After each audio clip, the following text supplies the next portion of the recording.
Ce soir, dans notre séquence ping-pong, je reçois Zoé Shepard. Elle va répondre à une critique de Gilles Savary, qui est vice-président du Conseil général de Gironde, à propos de son ouvrage « Absolument débordé » ou le paradoxe du fonctionnaire. Le bandeau le dit, comment faire les 35 heures en un mois. Voilà, c'est chez Albin Michel et c'est déjà un best-seller. Alors, il y a un petit problème, Zoé Shepard, c'est que vous avez fait tout ça sous pseudo, mais que tout le monde maintenant vous connaît avec le bruit et le tintouin que vous avez fait autour de ce livre. Enfin, qu'on a fait autour de ce livre. Voilà, non, c'est-à-dire que c'est le Conseil régional d'Aquitaine qui a assuré une promotion marketing hors norme en me dénonçant, me traînant devant le conseil de discipline et donc... C'est vrai que c'était pas prévu avec eux, c'était pas du marketing. Non, Albin ne leur a pas téléphoné, non vraiment quoi, ils ont fait ça de manière spontanée, comme des mécènes en fait. Voilà, en tout cas, tout le monde sait que maintenant vous appelez Aurélie Boulet. Voilà. Mon identité secrète est dévoilée. Regardez celle-là pour le prochain, c'est pas mal. Alors, qui est cette Zoé? Alors, Zoé, c'est quelqu'un qui aujourd'hui est un peu étrange, elle a envie de travailler. Elle aime la fonction publique, elle a été formée pour ça. Ouais, dingue. C'est dingue où on est. Elle arrive dans une administration et là, elle déploie un monde ubuesque où personne ne travaille, c'est le népotisme, les compétences sont tout à fait approximatives. C'est ce qui vous est arrivé? Pas nécessairement, pas en entier, mais c'est vrai que j'ai été très désenchantée lorsque j'ai pris mon travail, oui.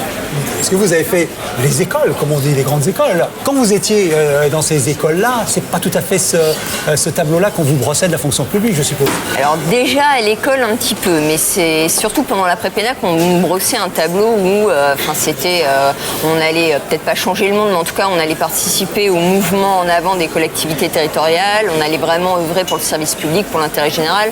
Enfin tout ce que moi je cherchais à faire, j'étais censée le faire après. Parce que cette fonction territoriale, vous en parlez dès le début, elle représente 1 million de personnes, ce qui semble... Voilà, plus d'1,5 million d'agents. Énorme, avec des modes de recrutement qui semblent pas très verrouillés et pas très clairs. Alors, comme c'est une fonction publique jeune et très politisée, c'est vrai qu'il y a plus de népotisme et de clientélisme que dans les autres fonctions publiques. Et là, on assiste en fait à une recrudescence de contractuels qui sont recrutés sur des postes de fonctionnaires. En fait, ils n'ont pas passé le concours, ils n'ont pas toujours les compétences, mais ils arrivent chef de service, puisque le fils du voisin de l'élu, on ne va pas le mettre comme balayeur. Donc on le met tout de suite à des hauts postes. Et ces personnes n'ont pas forcément ni envie de travailler en collectivité, ni surtout l'espèce de bagage juridique qui, à mon avis, est indispensable. C'est-à-dire que c'est un bagage qu'on peut acquérir après, ça c'est pas le problème. Mais il faut absolument l'acquérir parce qu'il y a des règles très strictes et pour avancer, il faut les respecter. Donc il y a plein de mécanismes de ce genre-là. Je pense les gens regardent et disent, entre guillemets, c'est quand même nos impôts dont on parle là, non? Exactement, c'est nos impôts et c'est pour ça que c'est plus choquant. Les dérives de la fonction publique territoriale sont plus choquantes que celles du secteur privé. On écoute donc votre contradicteur, qui est vice-président du Conseil général de la Gironde, c'est Gilles Savary. Je voudrais d'abord quand même féliciter Zoé de son sens commercial.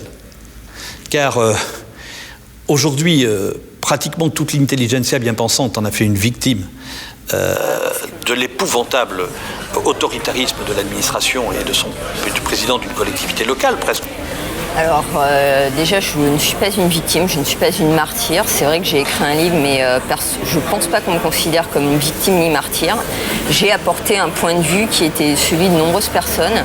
Mais par contre, quand il parle de l'autoritarisme de la collectivité et du président, là, on va écarter directement le président qui s'est retrouvé entre deux feux. Donc on ne va pas considérer, non vraiment, il s'est retrouvé entre une toute petite poignée de cadres qui vraiment avaient pris le mort aux dents et voulaient ma révocation, puisque c'était ce qui était demandé, la radiation de la fonction publique, voilà exactement, et l'état actuel du dossier où concrètement il n'y avait aucune faute. Donc moi je ne mets pas le président dans le même panier que les quelques cadres qui se sont excités tout seuls, et vraiment je tiens à faire la différence, c'est-à-dire que le président Rousset a fait ce qu'il devait faire, il était coincé. Parce que de l'arbitraire. Mais enfin, je constate que ce livre se vend bien et qu'elle fait du teasing, c'est-à-dire que entre un certain nombre de polémiques de presse, mais aussi des recours judiciaires, eh bien... Alors des recours judiciaires, effectivement, je ne vais pas laisser une décision illégale me sanctionner. Donc effectivement, elle sera portée au tribunal administratif. Si ça fait de la pub et si ça me fait gagner de l'argent, je sais que l'argent c'est tabou en France. J'en suis vraiment navrée. Je suis désolée, Monsieur Savary, mais entre mes frais d'avocat, ma première suspension de 4 mois avec traitement mais sans mes primes et la suspension de 4 mois qui arrive, de l'argent je vais également perdre puisque vous voulez discuter monnaie. En tout cas, je suis personnellement irréductiblement favorable à la liberté d'expression dès lors qu'on respecte le devoir de réserve. Ça me donne le droit de critiquer votre ouvrage que je trouve quand même d'un commérage affligeant. Alors je trouve ça assez dommage en fait qu'un homme politique de l'intelligence de Gilles Savary s'abaisse à répéter la docta de certains cadres du Conseil régional d'Aquitaine qui considèrent ce livre comme un commérage à partir du moment où ils considèrent que les personnages du livre sont des personnes. Et ça, c'est assez affligeant. Il n'y a pas de dimension fiction, quoi. Voilà, c'est un essai romancé. Ce sont les dysfonctionnements. Ce qui est romancé, ce sont les personnages. Alors, il y a des petites appellations, hein, Coconne, Simplet... Oui, tout à fait, parce que c'était vraiment... ce sont des personnages comme on en retrouve absolument partout. Il y a l'intrigante qui est numéro 2 de la direction, mais qui rêverait d'avoir la place du chef. Le calife à la place du calife. Voilà, il y a l'assistante qui adore commérer, qui est pas très fute, qui lorsqu'elle fait des photocopies colle le post-it sur le verre du copieur, donc toutes les photocopies, il y a un carré blanc au milieu. En même temps, il y a l'autre assistante, mais qui bosse comme une malade parce que forcément elle doit rattraper les bêtises de la première. Il y a le chef qui est pas très futé, l'autre qui est bien sympa, mais qui se rend pas trop compte de ce qui se passe. Donc c'est vraiment des caricatures. Populiste, parce que ce que vous faites là, c'est dit plus. Alors le populisme, il faut savoir que d'après les reproches qu'on m'a fait, c'est dire que les élus qui dépensent trop d'argent, en fait, on ne devrait pas le dire. Oui. Vous parlez des notes de frais quand même, oui. Voilà, là on se fait taxer de populiste. Non, moi je me fais taxer de citoyenne qui n'a pas envie de payer des impôts pour des conneries et pour des choses surtout qu'on pourrait éviter, pour du gaspillage. Alors si effectivement être contre le gaspillage, c'est être populiste, alors peut-être effectivement je suis populiste, je l'ignorais, mais... Je pense que le gaspillage, la réduction des dépenses actuellement est un sujet... C'est un souci, mais évidemment, tout le monde y pense. Et on pourrait faire tellement plus de choses si on se serrait un petit peu la ceinture, on faisait un petit peu moins de réception. Au lieu de prendre l'avion, on prend le train quand on l'a gratuitement. Il y a des choses comme ça, effectivement, qu'on pourrait faire. Alors, ce serait peut-être une goutte d'eau dans l'océan, mais entre l'arrêt des emplois fictifs et toutes ces petites économies, je pense qu'il y a de vraies politiques d'intérêt public qu'on pourrait mettre en œuvre. On est loin des pays nordiques.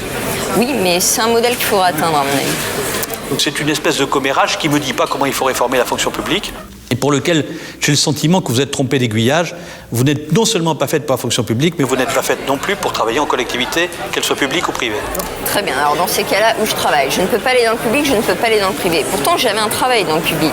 J'avais trouvé donc un poste de magistrat financier dans une chambre régionale des comptes et traquer le gaspillage, faire de l'évaluation des politiques publiques et justement expliquer de manière pédagogique aux collectivités comment améliorer leur gestion financière. C'est quelque chose qui, à mon avis, est fait pour moi.